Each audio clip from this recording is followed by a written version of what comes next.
Hi everyone, I'm back for chapter 20. Word must have spread quickly about the capture of the humans, as mermen and mermaids lined their route all the way from the lair of the sea witch, almost as if they were watching a parade, the most silent parade in history. Not one word, not one noise escaped from any of the merfolk. Some looked angry, some looked satisfied, but most just looked afraid. More than one refused to even look in their direction. Something's off about all this, Jack whispered to Philip, who was being carried next to him. May, on the other side of Philip, glared at the merfolk's mobs, seaweed still covering her mouth. They are frightened, Philip replied, his eyes running over the merpeople. Not only are we invading their realm, but you are an eye. There is nowhere, land or sea, that has not been terrorized by the eyes. Philip, would you shut up? Jack whispered. I'm not an eye. It's complicated. What's complicated? Bluetail asked Jack quietly from behind him. Your mission? The more you tell us, the better things will go for you. Jack tried to look back at Bluetail, but the merman holding him just yanked him forward. Tempting, he said. I mean, I do like you guys, and I really feel close to you now. But we're best friends. We just have this instant bond, and I think you feel it too. Am I right? Neither merman answered. Oh, stop, you're embarrassing me, Jack said. But here's the thing. There's no mission. I'm not an eye. We're just here to find a fairy. Suddenly, Jack's mouth was filled with seaweed, and he couldn't speak. What did I say about that? The sea witch told him. She glanced at Bluetail. Eyes are known to lie, Mako. Best not listen to them. How can we decide what are lies and what is the truth if he cannot speak? Bluetail answered, reaching forward to pull the seaweed from Jack's mouth. The king will know, the sea witch said, gliding between Jack and Bluetail. The king knows all, does he not? He shall rip the truth from the eye. Maybe if you're good, you can have whatever's left to use for target practice. Bluetail smiled. As you wish, Megan. He reached past her as her eyebrows raised in suspicion. But instead of removing the seaweed, Bluetail gestured, and the procession began moving forward once again. And you are correct, Bluetail continued. This is a matter for the king. He will get the truth out of all of this. The sea witch's eyes narrowed, but she patted his shoulder affectionately and swam to the head of the column. She seems anxious, one of the mermen said, holding Jack's arms to Bluetail. This one was with the lower half of a dolphin. Is everything going swimmingly between you two?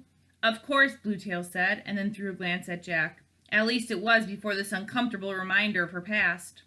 But now's not the time to speak of such things.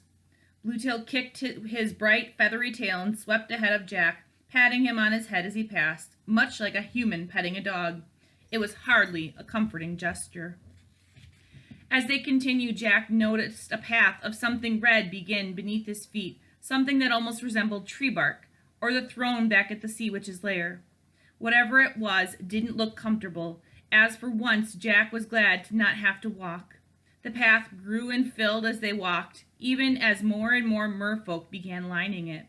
If I may, what type of material is this, sir? Philip asked from one of the mermen holding his arms.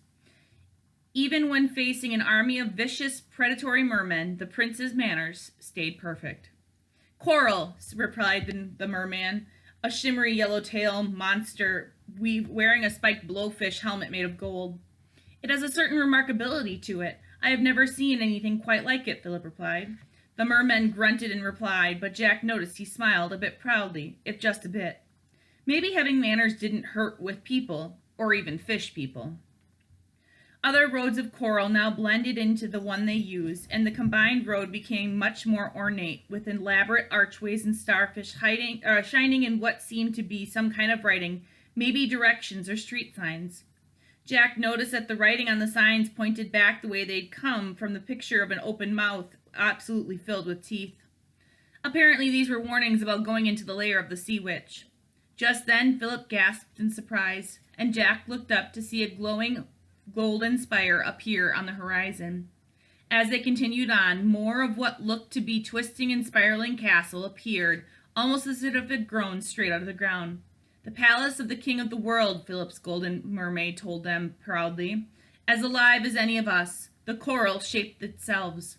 Moof, moofoo, Jack said into the seaweed, forgetting that no one could understand him. Look as it takes. Look as it if it were the case, Philip responded, still staring at the castle. Jack glanced at him. He couldn't have understood him, could he? Mum fufu murmur fufu, he said. Philip turned to look at him. Why would I not be able to? But now is not the time for riddles, Jack. We need a plan. You need to keep quiet, young one, the golden merman said, but it seemed less threatening than an effort to keep them all out of trouble. Either way, Philip went silent, and Jack turned back to gawking at the seemingly living castle that they were being carried into. The palace had no doors, no locks, obviously no moat. Mermen and mermaids swam freely in and out, something Jack had never seen on the surface. Was there no concern for the king's safety? Where were the guards? As they continued in, they passed doorways without doors, some leading to hallways, but others leading to what looked like huge piles of gold, jewels, and treasure. That is a treasure to rival any I have seen on land, Philip said. But is there no fear of theft? The golden merman grinned. What could the king of the world possibly have to fear? All of his subjects both respect and adore him. Nothing beneath the sea even approaches his power, and that goes double for anything on the surface, on the suffocating void you call air. The king prefers to let all his subjects share in what he has, so long as none of it goes anywhere. Fugu may be a bit less sharing with the prisoners, Bluetail murmured as he swam back toward them. The golden merman Fugu blushed and quickly shut his mouth. Anywhere we're here, Bluetail continued, stopping at the company in front of a large archway beyond which lay a shadowed room. Leave the monkey leggers with me. They're no danger, not this close to the king. Jack tensed, readying himself. If he could grab his sword from where Bluetail had slung it over his back, they might have a chance. The merman on either side of him released his arms, and Jack focused hard, waiting for time to slow. Except it didn't. The world didn't slow down at all. If anything, it seemed to speed up as instantly Bluetail appeared right in front of him, a smile covering his face. Got that out of your system, did you? He said, then pulled the seaweed off Jack's and May's faces. You'd think I was hatched this past week, as gullible as you believe me to be? At that, he reached over his shoulder and removed Jack's sword, only to hand it right back to Jack. Jack, May yelled, now, sword him in his face! But Jack just replaced the sword on his back, eyeing Bluetail carefully. It wouldn't do any good, he told May, not taking his eyes off Bluetail. We may just be in trouble here.